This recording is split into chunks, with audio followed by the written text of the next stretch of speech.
Hello, my favorite female superhero is Rogue. Last year, a pervert named Beau DeMayo created an absolutely horrendous depiction of her that I am hesitant to call a storyline in the show X-Men 97.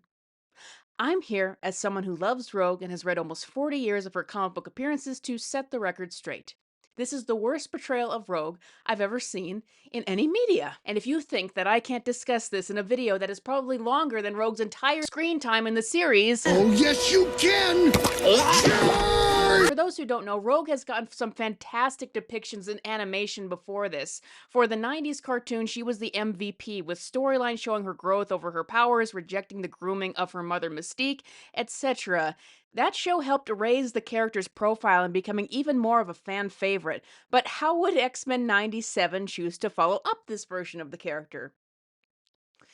For this video, I'm going to be talking about why this version of Rogue not only isn't accurate to the comics, but is also a horrendous take on the character in its own right. I'm going to be talking a lot about the differences and how this version communicates the characters and relationships, and how it might affect the audience's perception of them. So, without further delay, let's get into the context that is set up by those first 4 episodes. But I mean, we honestly don't get much of Rogue in the first few episodes of the series. We get some sweet, brief interactions between her and Gambit. If I was down there and one of them brushed against my skin, my power sapping touch would leave him with a nasty hangover. Any worthwhile man would gladly suffer your hand in a dance. Which is nice to watch, but keep this scene in mind. The communication created by this scene, with Gambit being so open and sweet about his commitment to Rogue in spite of her powers, is actually going to create problems later. But then we come to episode 2, and then everything goes to pot when Magneto comes to lead the X-Men, and it's revealed that, oh, actually, Rogue had a secret thing in her past with Magneto of all people this entire time. And through the power of plot convenience, he can touch her.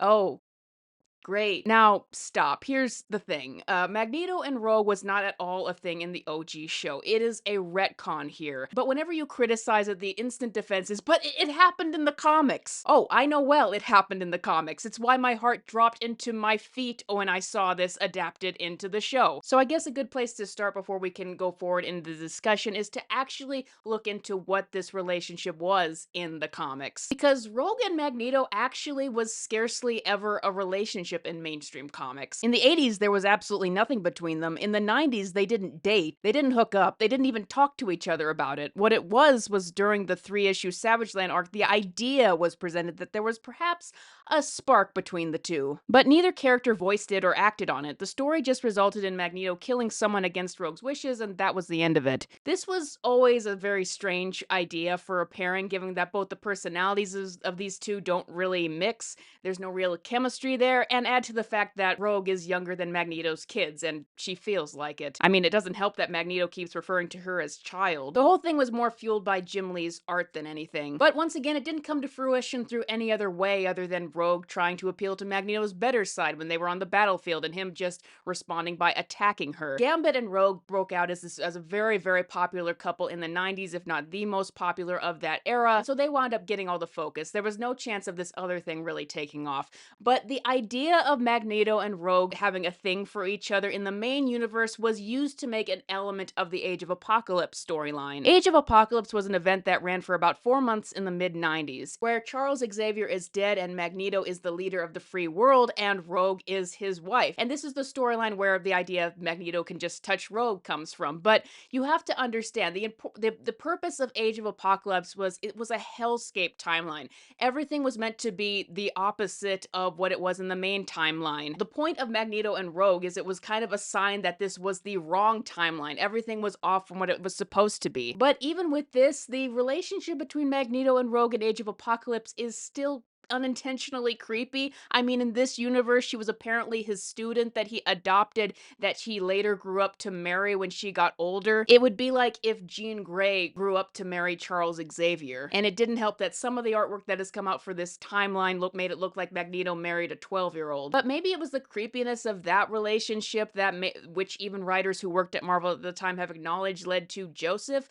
Joseph was this de-aged clone of Magneto who was on the X-Men briefly in the late late 90s that they also briefly tried to sell that maybe there was an attraction between him and Rogue, but that wound up going nowhere either. Comics continued to push Rogue's love for Gambit, and once Joseph was killed off, Marvel Comics stopped trying to push the idea of these two as a thing. Until Mike Carey. Mike Carey wrote for Rogue during the late 2000s, and he wrote the first story of Rogue gaining control of her powers. Now, there had been story arcs where Rogue didn't have her powers before and was able to be with Gambit, but this was significant in that it was the first time Rogue herself was in control. But then Mike Carey did an incredibly odd thing. He wrote Rogue all of a sudden as standoffish for her relationship with Gambit for unexplained reasons. And Gambit was all of a sudden written as this incredibly passive character who was just accepting of all of it. Meanwhile, after years of it being dropped cold turkey in comics, Mike Carey started to bring up the idea of Rogue having this unresolved attraction to Magneto or something. And what happened near the end of the book is Gambit, with a big speech about his love, says he's going to allow Rogue time to find herself. And what we see next is that Rogue is apparently being affected by memories of another character who was interested in Magneto, and because of that, Rogue hooks up with Magneto because he told her the story of him killing a Nazi. But how would Gambit react to this? Well, in the following issues, it's revealed that Gambit is totally fine with it.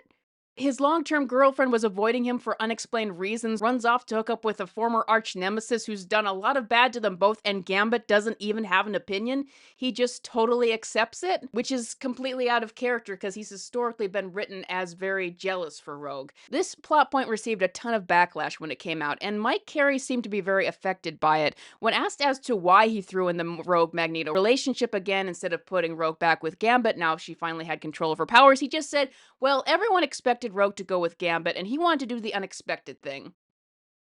So he was doing it to be a contrarian. After he responded to a fan who asked exactly why Rogue would want to get with Magneto after all the bad things he had done to her, Mike Carey just said, well, I'm sure they must have talked about it off-panel, but I really don't want to discuss it.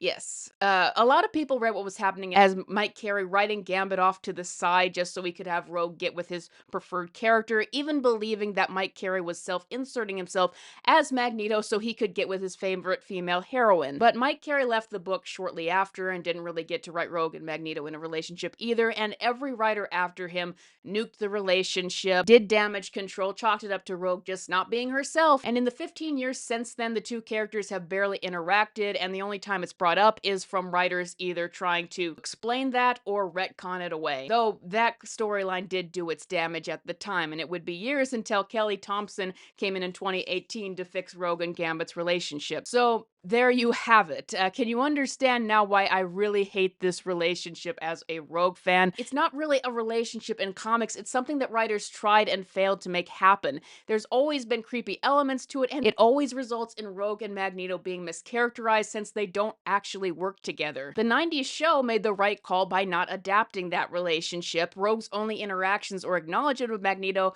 there was fighting him or saying she didn't care about him dying at his funeral as she was worried about Gambit. I know it's wrong, Beast, but it ain't Magneto I'm thinking about. Well, he ain't getting any deader. So, the question, with all of that laid out in front of us, is why adapt it into the show? But believe me, even though my heart sunk into my boots over this, I wanted to believe that this could be salvaged, and after all, this is a different version of it. Would they possibly make it work in this version? Well, in the following episodes, once again, we don't get very much from Rogue. I will say, though, that just like in the comics, Rogue's character starts feeling off as soon as they bring up this Magneto thing. It doesn't feel right for her to all of a sudden have this deep understanding of his past. It comes out really out of nowhere, and then even there's this line in another episode where she's really mooning over Magneto's ideology of the future. Oh my, it's just like he said it'd be. And that is completely out of character. Rogue has always been hardcore on Xavier's side and believing in his dream ever since she joined. Not to mention in the comics, even in the comics, Magneto and Rogue do not agree on ideology. Magneto has even said that is why his relationship with Rogue couldn't work. So they're even going further with it in this show, After all the original show did of Rogue coming out of her mother's grooming and realizing what had happened to her, this feels so wrong for the character and such a regression for her. But meanwhile, what the episodes are really doing up to this point is it's making the audience think that maybe Rogue and Magneto are doing something behind the scenes, and it's really twisting the knife in Gambit's heart. And as we're gonna find out, no, they weren't really doing anything. Though I do want to say the show really would have the audience believe that. Like, if you haven't watched anything else with these characters, you would assume by that first scene that Gambit and Rogue are a couple, and it makes it seem like she's sneaking off with Magneto. And it actually made a lot of people think that Rogue was cheating in this scenario. And while she wasn't, I do find it interesting that this show really set her up to be in that bad light in the beginning. But of course, we don't actually find out what's going on until episode 5, and that's when we're going to find out everything that is going on with this relationship. So what happens is, apparently Rogue has refused to ultimately rekindle her relationship with Magneto, which is why Magneto is cornering her into this proposition that he will only accept being the leader of Genosha, the leader of the future of mutants, if she marries him. Rogue is initially angry, which she should be. He's clearly manipulating her, but then she falls for it.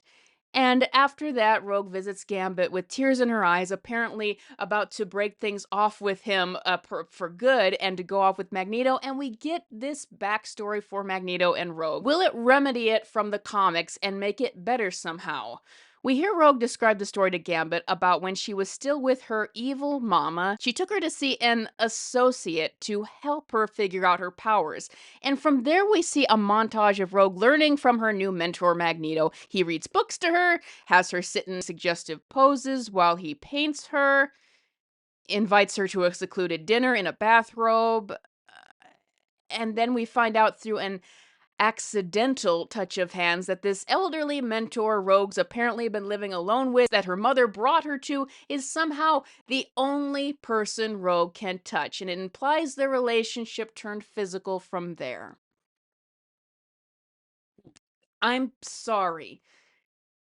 This is disgusting. The entire thing plays out like a college professor grooming and seducing his student. Like, I don't know any other way that I'm supposed to react to these scenes. But it happened in the comics. Shut up! This did not happen in the comics. It seems to be loosely inspired from the events of Age of Apocalypse, from the love triangle, Rogue being Magneto's student, but those were completely different versions of the characters that they were working with, and there were problematic elements to that version, but here, it's just being amplified tenfold. Rogue is decisively Magneto's student here, literally dropped off, presumably to live alone with him by her canonically groomer mother. There's a sexual overtone to the relationship from the beginnings, as Magneto seems to have no problem encouraging those feelings in his student, and then Rogue is even younger than she was ever when her relationship with Magneto in any comic started. It's very common knowledge that Rogue is meant to be a teenager during her time with Mystique, and Beau DeMayo, who wrote this episode, of all people, should know that. And you might say that this show is its own thing, and that it does nothing to imply that Rogue was that young at this point, but doesn't it?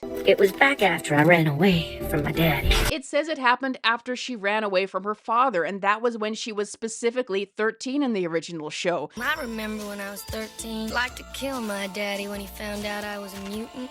You wouldn't use that as a frame of reference for something that would have happened almost a decade later if Rogue was in her early 20s, as Beau DeMayo tried to say when he caught flack for this. So, yes, Beau DeMayo wrote a storyline where Magneto molested Rogue as a teenager. And if I'm not supposed to see this relationship as grooming, then what was this line? The man seemed nice enough, seemed to want to help. Just not like I thought.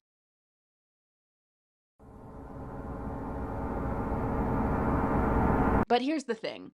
Even if Rogue was in her early 20s here, retconning a character's age just so her relationship with her 80-year-old mentor isn't technically PDF-philia is, Now, a lot of people have watched this show agree that this relationship is gross and creepy, but say, yeah, but that's the point of it. But is it? Don't you dare, Eric! You hear me? Rogue? Yes. People like Rogue, who help us stay afloat when our limbs tire or the waters rage. and for whom we do the same. At no point in this show does it treat Magneto and Rogue's relationship as a negative thing. All we see actually is constant affirmations of the two's connection to one another, and Rogue is even made out to be the most important person in Magneto's life. Even if you read interviews behind the scenes, MJ Watterson talks about this relationship as if it was a positive thing that happened in their past. No one behind the scenes has talked about this as a bad thing. Also, this show criticized Magneto. Please, the prevailing obvious hammered-in theme of this entire season is Magneto is right. So, Magneto was right. No one could have seen this coming. Magneto did. He warned us repeatedly. Magneto was right. Dr. Zaius, Dr. Zaius. Dr. Zaius, Dr. Zaius. And why wouldn't he be? He's the favorite of the showrunner, Bo DeMayo, who said Magneto is the character he identifies with the most. And if you've read Bo DeMayo's tweets on Rhine, he just generally likes the Magneto x Rogue pairing, so there's no question of why it was retconned in and what the intentions are of it. And that's the whole problem here. The episodes show a highly questionable, manipulative, creepy relationship between the two, but it doesn't want you to actually see it that way. It wants you to see Magneto and Rogue as this legit pairing where the only real problem is Magneto ultimately isn't Rogue's true love. So with that, there's an added layer of creepiness to this relationship that they don't want to acknowledge, and that is going to highly affect a lot of people's read on the situation, whether they acknowledge that or not. And we're going to see how that's going to affect a lot of people's interpretation of the situation, but okay, this scene where Rogue is breaking things off from Gambit permanently because she's all of a sudden become fooled that she's gonna go off with Magneto. I'm gonna pull out the big guns here. Beyond the creepy groomer relationship, nothing that happens in this scene is in character to me. I don't believe for a second that Rogue would fall for an elderly creeper clearly manipulating her in this situation, not even over the touch thing. And I also don't believe for a second that Rogue would be willing to leave Gambit overnight, even given the situation with her powers. Yes, Rogue's powers are her greatest tragedy, but Rogue is even more than that. She's headstrong, she's tough, even too tough for her own good. She's smart and she feels things very deeply. Could she feel temptation for touch in any situation, even a creepy situation like this? Yes, but I do not believe she would fall for it. I actually think that it would make Rogue even more furious at Magneto for using her greatest tragedy as leverage, whether he says it or not, to get her to do what he wants. I wish that people would read comics to understand how Rogue deals with her powers. Yes, they are her greatest tragedy, and yes, she does yearn for touch, but she's got more substance than that. Her backstory is that she was once a selfish, bitter person, angry over her inability to touch, and that is what made her an awful person. But after the situation with Carol Danvers changed her, she had to live with the memories of the entire life that she stole, and she becomes an actually strong and selfless person. There are several stories in comics of Rogue meeting someone where touch is possible, but she doesn't give in because she knows better. If you really want to go to in the comics excuse. Now, one might argue at a more vulnerable time in Rogue's past, it was possible she'd make a bad decision regarding touch, but there's just one problem with that. Mystique. Mystique, in her own abusive, domineering, controlling way, is very overprotective and possessive of Rogue. She would never allow a situation where that would happen, and that's why all of this just doesn't ring true to me. I think that this is a horrible misread of the character's personality and what she's been through up to this point to have her fall for Magneto's manipulations, even over this. In the OG show, there was already an episode exploring Rogue's issues with her powers and realizing that some things are more important than touch, which is the entire theme here, and I don't know why they're retreading it. And there's another one where she gets fooled into thinking that her childhood sweetheart has returned and somehow they can touch. But now, to be fair, that episode I don't think is Rogue's finest hour either, but it is a good comparison. There's a marked difference and more of an innocence to Rogue getting fooled that she and her childhood sweetheart can touch, while it's also implied that she's being influenced by mind control, versus what happens here with that whole groomer backstory and the fact of who it is that's manipulating her and what that context is. And also, this background does make her more sympathetic when it came to her not committing to a relationship with Gambit. Let's talk about that here, shall we? Because there are subtle changes made to Gambit and Rogue's relationship in this show and how it's communicated that also greatly affects Rogue's portrayal. I'm sure that a lot of people were caught up with just how poetic Rogue's words to Gambit here were. Can't touch you, Remy. Your heart may beat for me, but I can't feel it. You light up everything you touch, but never me. The problem is they come off as needlessly cruel. Rogue is defended in this show saying that of course she feels like she can't put Gambit in danger because her powers might literally kill him, and that's even what Lenore Zan, her voice actor, said as well. But is that what Rogue actually says and what it's actually made to be about in this show? It does not take a priest to see you and Rogue's souls touch in every gaze. Ain't the touch she be looking for. This show does not say that Rogue wants to stay away from Gambit for his own safety. It says multiple times that she's desperate for touch herself and can't see what's more important. It even makes her say outright that the thing that they have isn't deeper than skin, which I can never in a million years hear Rogue saying to Gambit. It's changed Rogue's motivations here from a selfless motivation to one where she's just the foolish girl who can't understand that there's more things than touch, even though, even from what's supposed to be the continuity of this series, we've already seen more from her. But of course, is there another reason in the original series and comics why Rogue wouldn't possibly want to be with Gambit? None of your blame business, Mr. Ladies Man. Ah, there it is. And here is another major marked change that this depiction of Rogue has made with other ones that also winds up inadvertently putting her in a worse light here than I think intended. Here's the thing. X-Men the Animated Series was greenlit right after X-Men relaunched in the 90s, and that was right when Gambit and Rogue's relationship was first introduced.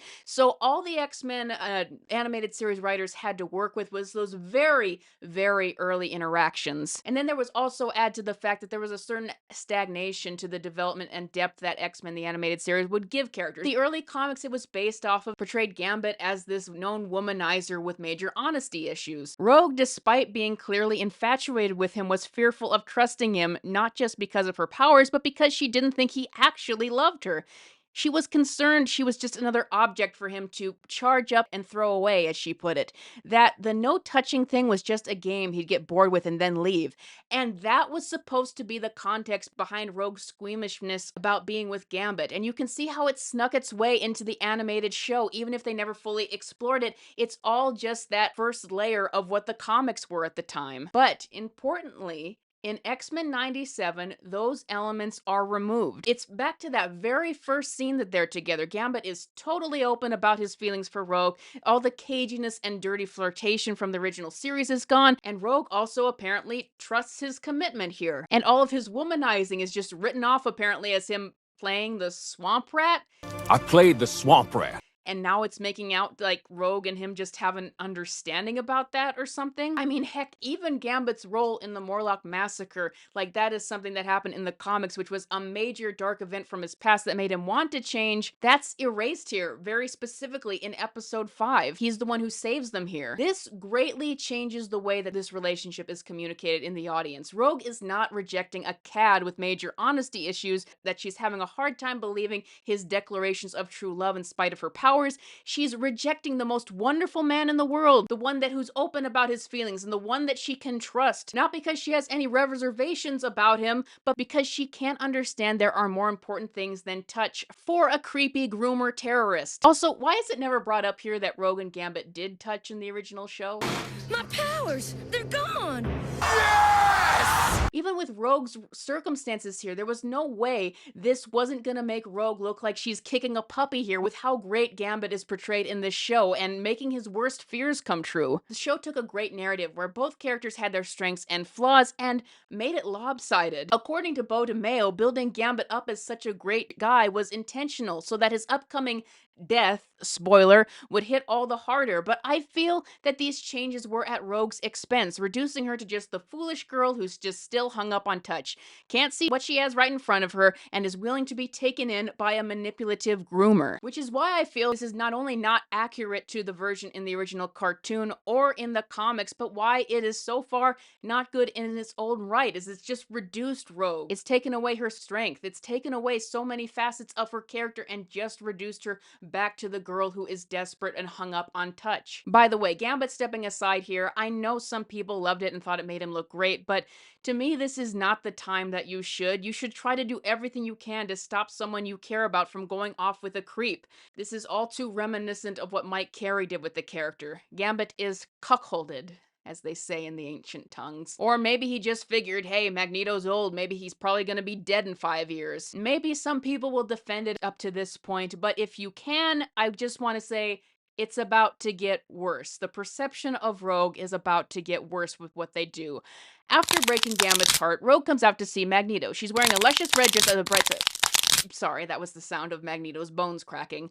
Rogue comes out to Magneto. She's wearing a luscious red dress and a bright smile, and in front of the entire ball, in front of Gambit's face, she and Magneto touch hands. She does a little sexy dance with Magneto, showing off what she and Gambit will never have, right in front of his face. Beau DeMayo was patting himself on the back for how wonderfully heartbreaking this cruel shot was. And it's terrible. What were the creators thinking when they made this scene? According to the creators, the reason why they intentionally made this scene and the flashbacks look so sexual and have all those overtones is they wanted the audience to understand what Rogue would find appealing about her relationship with Magneto. And so it would really hammer home what she would be giving up by leaving him and really show everyone just how much she loved Gambit to give this stuff up. But they didn't realize that number one, sexualizing the relationship is what made it look so terrible in the first place. Number two, that being subject to the sexy grandpa dance would be vomit-inducing. If I'm creeped out by Rogue's relationship with her elderly former teacher and now boss, sexualizing the relationship to me isn't gonna make it any better. Three, that it would make Rogue herself look horrible to do this in front of Gambit, to rub it in his face in front of everyone what they could never have. So much for empathy, Queen, and once again, I can never see this character doing that. 4. That since we know that Rogue would never intentionally want to hurt Gambit with this, what this does is make it look like the character has no self-awareness to the damage she's causing, and that does not add up with her character. But of course, after the massive vomit-inducing sexualized dance and makeout, Rogue breaks it off with him. And this is what people argue is so great about this plotline. Rogue realizes some things are more important than touch. She gives up what she wanted the most, her biggest temptation, all for Gambit. Except she doesn't. She didn't reject the temptation for touch. She went all the way with it, decided Magneto's wrinkly old fish lips weren't as great as she thought they'd be, and then went back to Gambit. I understand what the idea is here, but I don't at all agree with the execution. Everything about this scene just makes Rogue look horrible, whether you interpret it as her not rejecting touch until the damage is done, or that she was just getting her touch fix before backing off. But there's one last thing in this scene. The dress. Why is Rogue wearing that dress? For those who don't know, that is Rogue's iconic dress from her first date with Gambit in the comics. So why is it here, recontextualized for this scene when she's breaking Gambit's heart for a moment with Magneto? It means nothing in the context of this scene, it just feels like an extra way to be cruel to fans, and it honestly feels sinister to reappropriate it for something like this. But now I guess we're finally done with the Magneto groomer stuff, or are we? But everyone who's watched the show knows what's going to happen next. I want everyone to pay attention to what the circumstances leading up to Gambit's death are. Rogue sees her groomer getting supposedly incinerated by the Supreme Sentinel and she flies off the handle. See, they're still trying to push the idea that there is a loving relationship between the two. Rogue loses her mind over this and is about to charge into her death. Gambit keeps his head and takes action and throws a motorcycle into her to prevent her from getting herself killed, effectively decommissioning Rogue for the moment, leaving him alone to deal with the Sentinel all on his own as it attacks the others, which is what leads up to his heroic death. It is yet another scene that portrays Gambit as the incredible one and Rogue as the emotionally unstable, foolish one, just like every other scene in this show so far. Which I don't agree, once again, knowing what who this character is true. If Rogue a sensitive and emotional character, yes, she's also strategic and smart in her own right. She can keep her head in the midst of tragedy. The way that this show sometimes shows her emotional side makes her almost feel like a caricature of herself, to me at least. This show has her constantly pegged as an emotionally driven person who can't control herself, though. And then we get the final scene of Rogue holding a dead Gambit in her arms, while crying, and the camera cuts to black before she utters the words, "I can't feel you," before a sad rendition of the X-Men theme plays, which would have been gosh darned incredible and a fantastic scene of tragedy if it weren't for everything else that had happened before it. I know some people out there loved all this and defend that Rogue is still a sympathetic character through all of this because of the I can't touch tragedy, and that justifies all of it. Who wouldn't go crazy with something like that? I feel that defense, however, is ignoring all the major added context and nuances and changes that they made that actually tarnish her character here. Honestly, Rogue's character was shot in episode 5 after that backstory reveal. I hate that they did that, but at the time, I desperately didn't want it to be so. I was still trying to rationalize in my mind that no matter how much I hated what they did to this character, that it had a purpose. It was all building to a point in the plot, and I had to respect that. And for a brief moment going forward, it felt like maybe that was true. Rogue wouldn't make another appearance until episode 5, where we find out she's been going on a rampage to find and take revenge against the people she believes are responsible for the Sentinel destruction and Gambit's death. And guess what? This is the only episode where Rogue finally started to feel like herself. This is a scenario to me where it made total sense for Rogue to be flying off the handle, attacking anyone directly or indirectly responsible for the attack. It made sense for her to be caught up in her emotions and avoiding Gambit's funeral because she doesn't want to confront the reality of his death. Why? Because I thought for sure, at this point, Rogue's entire deal would be, after the events of episode 5, she blames herself in part for the circumstances leading up to Gambit's death. She's taking out her own guilt over what happened on everyone else, or trying to avoid confronting that. And this would quite obviously lead to a climax where Rogue finally confronts the true source of her pain, the fact that she allowed Remy to die thinking she didn't love him. And through confronting that and finding out how to move on, we would get some character growth from her, at least in this version of her. Rogue taking out her pain on Trask, a man that she thinks is responsible for Gambit's death, was a dark moment that made sense to me and didn't seem irredeemable either. Some people got upset by Rogue referring to Gambit as my man. Come put a good man, my man! Even though by no one's fault other than her own, he wasn't her man, but I wasn't bothered by it at the time because I saw it as Rogue finally acknowledging what he was to her once again, coming from a place of regret. It was all finally making sense, and Rogue was starting to feel like herself.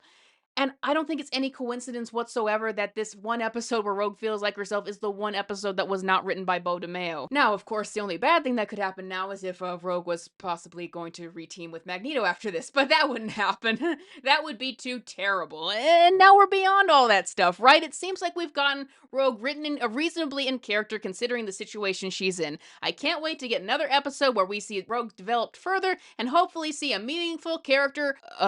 She's in a coma for the next entire episode for some reason. And why? She gets hit with the same cannon that others are, and she's practically invulnerable compared to the rest of them, so why is she just randomly in a coma for the entirety of the next episode? Well, I guess when you have too many characters to deal with, you have to force some to the side. Next episode. As soon as Rogue woke up in the next episode, something felt wrong again. I can't describe it, but the same off feeling the character had been having throughout most of the series returned. Rogue wakes up and immediately is concerned if Trask had lived, which is a complete contrast to her being dead set on killing him when we last saw her, but never mind, I guess. She's been having a dream about Gambit, and when she wakes up and Nightcrawler tells her they found someone alive, Rogue hopefully asks if it's Remy, but Nightcrawler disappointedly frowns. Because it's Magneto. The old fart. The next time we see Rogue, she's scowling while listening to a team debriefing. They now know that Bastion and Sinister are responsible for the massacre on Genosha and are going to stop him, but they also have Magneto to deal with because he just killed millions in a worldwide EMP trying to shut down all the Sentinels. A neat detail is that Rogue is wearing Gambit's coat throughout the sequence, symbolizing how he's constantly in her mind and she needs to cling on to anything to feel he's still there. The next scene is Rogue talking to Charles, and she goes on to attack Charles for treating the X-Men more like students than people. I'm sorry, what? What does Rogue mean? Why is she blaming Charles for anything that happened? He's the man who, in all versions, including this one, is the only one who stepped up to try to silence the voices in her head and helped her when no one else would. That's not how he was portrayed in the OG show. That's not her backstory. Where is this coming from? But then Magneto arrives, and there's a whole speech he makes about he's going to destroy the Earth's electromagnetic field, killing all humans in retaliation for Genosha, and they are all free to join him or die, which makes no sense because Magneto doesn't seem to realize his plan would also kill all mutants, but whatever, it's Magneto. He's been portrayed as an irrational hypocrite before whose plans don't make sense. It's fine, it's fine. The problem is when this happens. Rogue, no. And that was it. The ultimate character assassination. The moment of no return for Rogue's character in this adaptation. Rogue joins Magneto. Rogue joins the guy who tried to trap her into marrying him by holding the future of all mutants over her head after she repeatedly rejected him. Rogue joins the guy she had, at the very least, a highly questionable teacher-student relationship with when, by all reason, she probably wasn't even of legal age. Rogue joins the guy who literally orchestrated the situation that led Gambit to getting his heart destroyed, where he died with his heart broken, thinking Rogue had chosen Magneto over him. And now Rogue joins Magneto. Don't give me that. Oh, I know the symbolism of her taking off Gambit's coat. I know what it means. I just vehemently disagree with it. Rogue blames all the other X-Men on the way out for everything that happened. Why? When they just spent all that time last episode protecting her? None of the X-Men are to blame for anything that happened. If she is going to blame someone other than Bastion or Sinister for Gambit's death, she should be blaming herself and Magneto, because the only reason Gambit was even on Genosha is he was trying to get in between her and Magneto because Rogue was not being honest about their relationship. This is why I cannot believe Rogue joining Magneto specifically in this context. The death of Gambit, especially the circumstances under which he died, should be weighing heavily on her, and we know that he is constantly on her mind. How could she possibly betray the people who were their friends, join the guy who bullied him, manipulated her, and who she crushed his heart over, which is the state that he died in? She literally dishonors his memory by doing this and betrays everything he stood for, and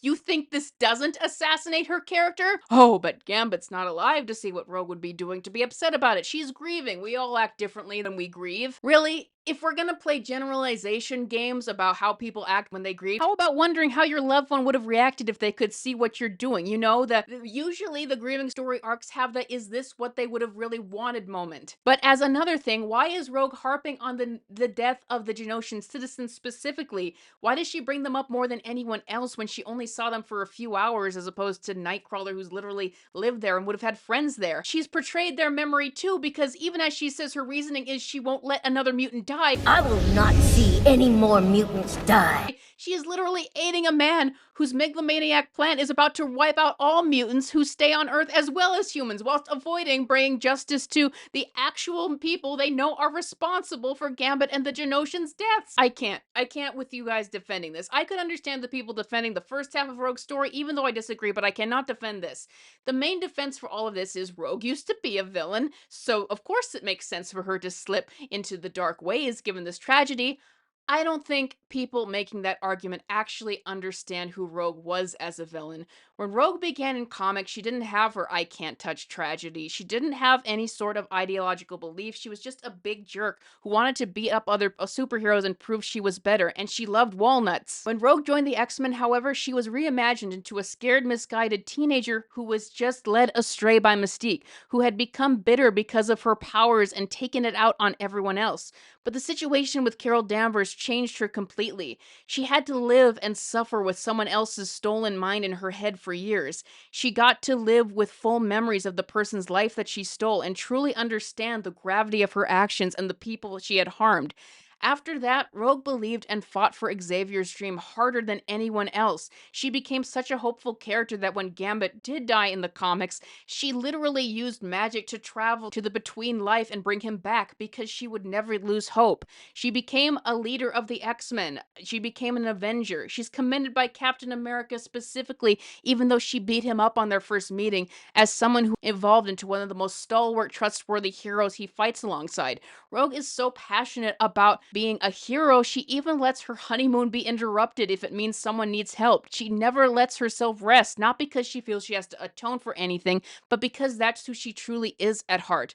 Rogue's villainous past didn't make her into someone more prone to falling back to the dark side. It gave her an even stronger resolve to be a hero. With that understanding, Rogue would actually be one of the last people to lose her hope and want to genocide the entire Earth, even with the context given here, especially given the context here of what happened with Magneto and Gambit. She's never hated humanity or wanted to take it out on them. It would be one thing if this was a brand new version of the character. I would still think it's terribly developed, but this is supposed to be a continuation of the X-Men TAS version, for crying out loud.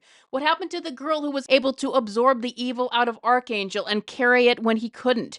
Or the girl who became curious about religion at the end of Nightcrawler. The girl who realized that she had been groomed by her mother and took responsibility for her actions. All of that has been regressed since Bo transformed Rogue into a girl who is now dewy-eyed over another groomer and is still following him now. What made all of this an even bigger punch in the heart is after this scene, we get all these weird scenes laying it on thick of how good friends Jean and Storm are. Which is something in the comics, but in the original show, it was Storm and Rogue who were really close. And that's been erased. So I guess that's another positive thing that they took away from her while rubbing in the other friendship in really hard. This was it. The point of no return, no justification. I knew that Rogue was not the character I knew in this show. I no longer even cared about seeing her reunite and reconcile with Gambit. How is that possible? My favorite comic book relationship, and you've made me not care about seeing them get together in the end. Do you know how difficult that is? It's because Rogue is not herself. She isn't the person Gambit loved, and she's just betrayed everything about him. Well, there was nothing left. I knew that the show would probably end with Rogue going on her own dark villain arc into season 2, or finally getting an emotional catharsis to break her out of her grief. But it didn't matter. They had taken it too far. There was nothing else for it than to sit back and watch. Odds may be bad, but the cards are always in the X-Men's favor.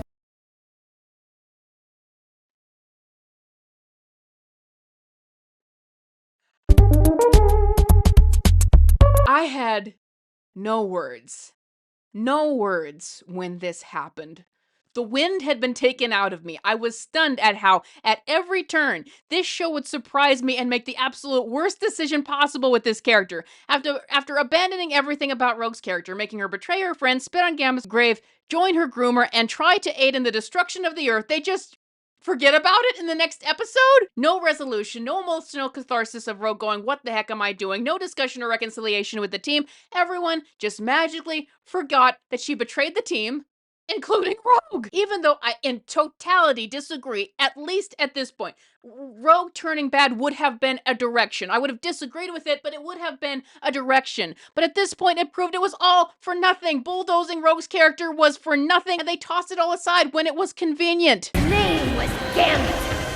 Remember it! Shut up, you stupid imposter! You have no business screaming quotes in honor of that man after you literally dishonored his memory 10 minutes ago. Not to mention you're only just now going after the guy who actually killed Gambit when you outright neglected to do so 5 minutes ago. I thought this whole time Rogue was going crazy, not only with her own grief, but with her guilt over what had happened. We'd see some resolution when she would confront what happened, but no arc, no character development. It all led to nothing.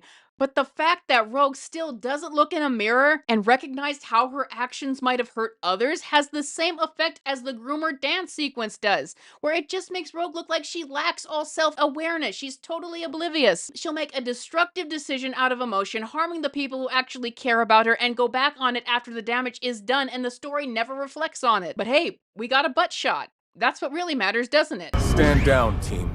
I massacre you freaks and you're recruiting me? You're suicidal. Fella, we could say the same about you and this dying duck fit of yours. I am in awe. I am in awe. How? How does this show manage to mess up Rogue's character at every point? How does Rogue going from exacting revenge on American soldiers for hiding Trask, almost killing Trask, betraying her friends, and helping to destroy the Earth's electromagnetic field and killing everyone on it, and when she finally turns and actually turns her anger to the guy who's actually been responsible, she joins Cyclops in extending his hand to bring him over to their side. Why? Why does Rogue's motivation change with every scene? Why does she go harder on everyone except the guy actually responsible for Gambit's death? But hey, we get to see her punching people. That's what really matters. That's where they put all the effort into when it's gonna make her look good. She punches people, guys. Then, of course, we get more scenes emphasizing Rogue's connection to Magneto, specifically showing her happy at him saving the day. And the show ends on having Rogue and Magneto land in the same place and give each other a look, confiding in the new situation they are in. Because this show will not let go of that relationship.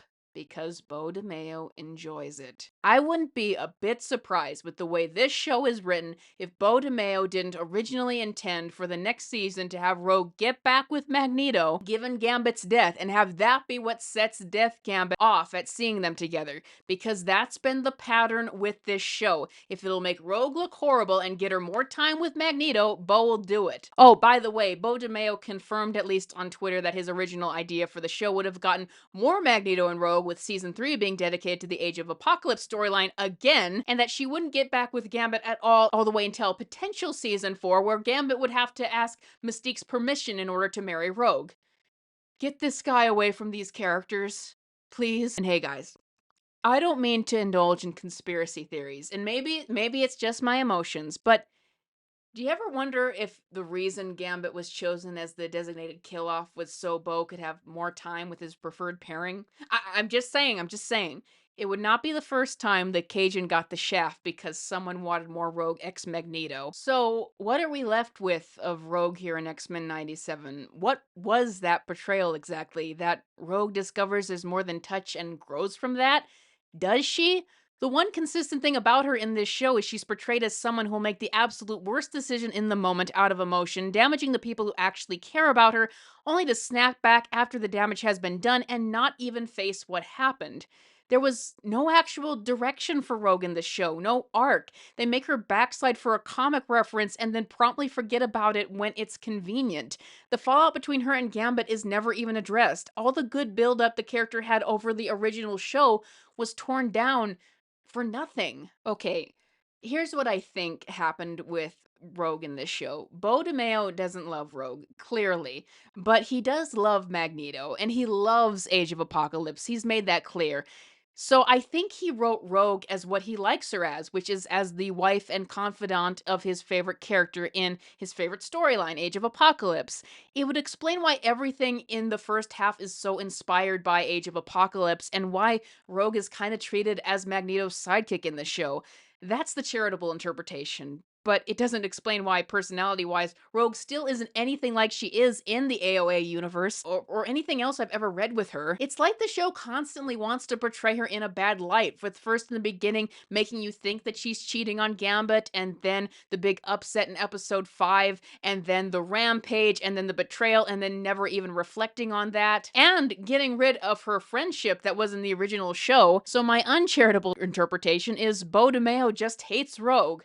I mean, do you think it's impossible with all that we've covered here? Even if it's not true, I do think it's funny that Beau DeMayo has been trying to garner support for himself by making him out to be this shepherd crusader for the fans who's just out there to protect these characters, and Disney just couldn't handle it behind the scenes. Actually, Beau, with this character and this storyline, you're no better than anyone else who's butchered a popular character in recent times.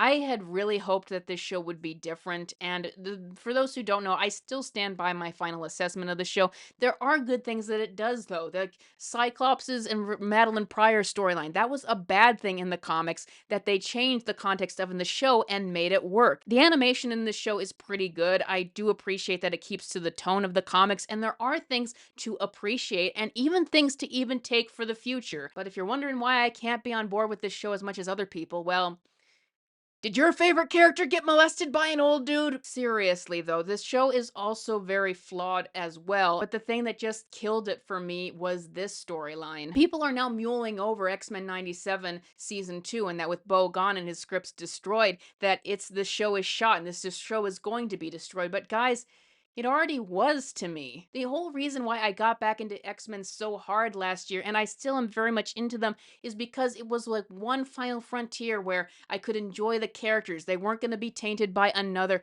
Hollywood remake, not understanding what makes the characters work and tarnishing them. But this show halted that. It was yet another dip into that territory, as much as Beau DeMayo would like to say that it's different. I was stressed as heck every Wednesday worrying about this show and what it was possibly going to do with these characters next. You can't leave well enough alone, can you? There was no reason to retcon in that groomer backstory. No reason. It's just gross to do that to that version of the character. Now, as much as I crow about how the show bulldozed Rogue, I have to say it kind of temporarily ruined Magneto for me as well. In the comics, I find him very well written and interesting, but I'm not a fan of this smirking, smiling, dirty grandpa they turned him into here, even if he does have some good dialogue. And the amount of Magneto worship and Magneto is right around this show is just baffling after what we saw. He initiated a physical relationship with his student as soon as he knew it was possible, tried to isolate her on an island and corner her into marrying him after she already turned him down 3 times, bullied his subordinate, young enough to be his grandson, over the crime of loving the 20-something former girlfriend he's still obsessed with, killed millions of voiceless people with an EMP, tried to destroy the Earth and all humans and mutants in the name of saving mutants, and ripped a guy's skeleton out. Magneto is right indeed. As for Gambit, don't get me wrong, there's still a lot that I like about this version, and I appreciate how it raised Gambit's profile. But it's also not a very well-rounded depiction of his character. Ask yourselves, is this really the best portrayal we could get from him, showing only his most positive attributes just to fatten him up as the pig for slaughter? There's just so much to this character that's never actually been done on screen before, and it's just hard for me to look back on this storyline with a lot of love when his other half got nuked. I've just seen so many characters I care about bulldozed and destroyed. It was so disheartening for me to see it done here too. It's hard to get something right, but to bulldoze it this far and inject all of this gross stuff into it, that's hard to do, and they went off and did it. I would love for people to see adaptations of these characters in upcoming movies. Like, we've never actually seen Gambit and Rogue's relationship developed on screen. The original cartoons was just little inklings of it. We've never gotten a full development of it apart from the comics, and I would want people to see that. But I'm having a hard time trusting people these days if they can actually do it right and not bulldoze these characters. But maybe it was just a Beau DeMayo thing, because episode 7, the only episode he wasn't involved in, was the one episode that I thought she was better written. And then they released this X-Men 97 tie-in comic by Steve Fox, and lo and behold, there was Rogue. He nailed her character and her relationship with Gambit in just a few panels. If you want to see a good portrayal of Rogue, and I really would hope that people become interested, I would recommend go watch the original animated show. She's sassy, she's flirty, she's feisty, she's sensitive, and it's a genuinely great portrayal that shows growth throughout these episodes. And you don't even have to ask why Gambit is so obsessed with her, because it's so obvious. Or if you want a version that has more character development, check out X-Men Evolution. She's probably the best written character in that show, and it explores her trust issues and her darker side in a much more nuanced way with actual care and time. And it shows that she's so much more than a girl desperate for touch. Or you could read her early 80s comics by Chris Claremont about her redemption and how the attack on Carol Danvers affected her. Or the 90s comics that actually develop her relationship with Gambit with some good tragedy there that isn't marred with what they put in the show. Or any of the Kelly Thompson short series that do a brilliant job of exploring Rogue's psychology, what was actually holding back her relationship with Gambit, and what actually prevented her from controlling her powers for so many years. I hope that we will one day get a movie adaptation that takes inspiration from those storylines and shows everyone the incredible character Rogue actually is, and leaves this show's portrayal in the dust. Thank you for tuning in to my temper tantrum. What do you think of this video? I really hope that I explain things well. I hope that it's out there and that people understand the nuances and the differences between the character that I love and how they tarnished her in that show. Thank you, patrons, as always, for supporting me as I'm doing these big videos, and all of you this time, because this one took me a while to make. I am a filmmaker myself. I would love if I could one day ever be able to work on these characters, but if you want to check out the short film playlist of films I've been practicing on, the link is in the description. Thank you all for watching once again, and I will see you guys next time.